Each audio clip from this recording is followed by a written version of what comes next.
नमस्कार। आज हम बात कर रहे हैं भारत के पूर्वोत्तर की, एक ऐसी जगह जहां आजकल दो बिल्कुल अलग-अलग कहानियां एक साथ लिखी जा रही हैं। एक कहानी है चमकते विकास की और दूसरी है उसकी एक गहरी छिपी हुई कीमत की। तो सवाल यही उठता है जो आज पूरे इलाके में गूंज रहा है कि असल में तरक्की का मतलब क्या है। देखिए, एक तरफ है स्टील और कंक्रीट से बनती एक जबरदस्त तरक्की की कहानी, और दूसरी तरफ उसी मिट्टी और पानी में छिपी एक ऐसी सच्चाई है जो सोचने पर मजबूर कर देती है। तो चलिए इन्हीं दो कहानियों को जरा और करीब से समझते हैं। तो हो ही रहा है कि एक नए पूर्वोत्तर को बनाने की कोशिश हो रही है। मतलब बड़े बड़े पुल, चौड़ी चौड़ी सड़कें, नई नई इमारतें, ये सब मिलकर एक ऐसे भविष्य का वादा कर रही हैं जो शायद पहले कभी देखा ही नहीं गया। और इस वादे का पैमाना कितना बड़ा है? जरा इस आंकड़े को देखिए। ये रकम, ये खर्च हो रही है असम में ब्रह्मपुत्र नदी के ठीक नीचे भारत की पहली अंडर वाटर रोड और रेल सुरंग बनाने पर। जरा सोचिए, जो सफर पहले पूरे 6 घंटे लेता था वो अब घटकर सिर्फ 20 मिनट का रह जाएगा। मतलब ये सुरंग सिर्फ नदी के नीचे से नहीं गुजर रही, ये तो वक्त को भी मात दे रही है। घोपुर और नुमालीगढ़ को इतना करीब ला रही है जितना पहले सोचा भी नहीं जा सकता था। लेकिन रुकिए, ये कहानी सिर्फ एक सुरंग की नहीं है।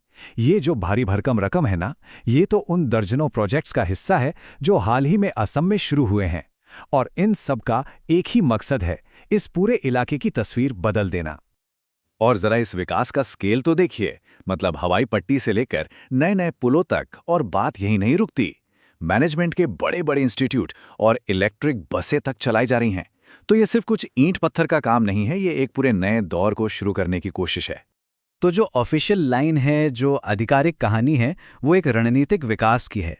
और लक्ष्य है 2047 तक विकसित भारत बनाना।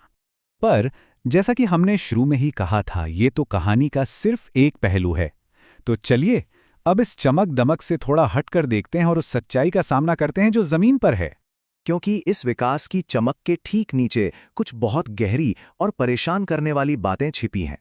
इस स्याह कहानी के बिल्कुल बीच में है एक चीज जिसे कहते हैं रैट होल माइनिंग। अब इसका नाम ही सोचिए कितना डरावना है। ये एक इतना खतरनाक तरीका है कि इस पर बैन लगा हुआ है। लेकिन सच तो ये है कि मेघालय की जमीन के नीचे ये आज भी जिंदगियां निगल रहा है। और ज्यादा पुरानी बात नहीं है। इसी साल फरवरी में इसी अवैध काम ने एक बहुत ही भयानक रूप ले लिया। हुआ ये कि एक खदान में एक जानलेवा धमाका हो गया। 28। ये सिर्फ एक नंबर नहीं है, ये उन जिंदगियों की संख्या है जो उस धमाके में हमेशा के लिए खामोश हो गईं। सोचिए, ये है इन अवैध खदानों की असली मानवीय कीमत। और कई लोगों का मानना है कि ये कोई इत्तेफाक या सिर्फ एक हादसा नहीं था। उनका तो ये तक कहना है कि ये सीधे सीधा सिस्टम की नाकामी का नतीजा है। एक ऐसी नाकामी जहां सारे नियमों को अनदेखा कर दिया गया। तो ये जो खदान वाला हादसा है ना, ये कोई अकेली घटना नहीं है। ये असल में एक बड़े पैटर्न का हिस्सा है। विकास और स्थानीय लोगों के अधिकारों के बीच एक लगातार चलने वाले संघर्ष का हिस्सा। और मामला यहीं खत्म नहीं होता।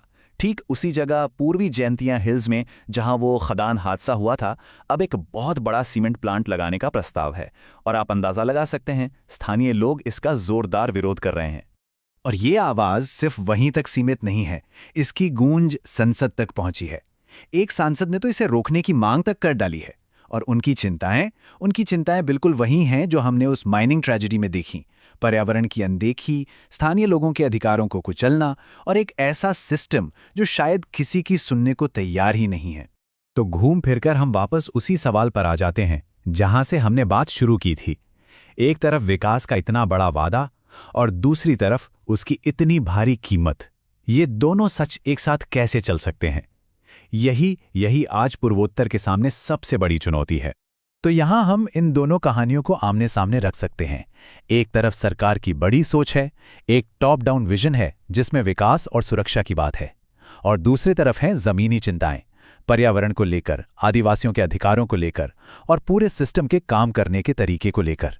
तो असली सवाल ये नहीं है कि विकास चुना जाए या पर्यावरण, नहीं। असली चुनौती तो एक ऐसा रास्ता खोजने की है जहां ये दोनों साथ साथ चल सके।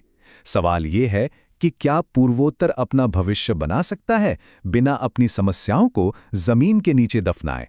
इस सवाल के साथ हम इस चर्चा को यहीं छोड़ते हैं।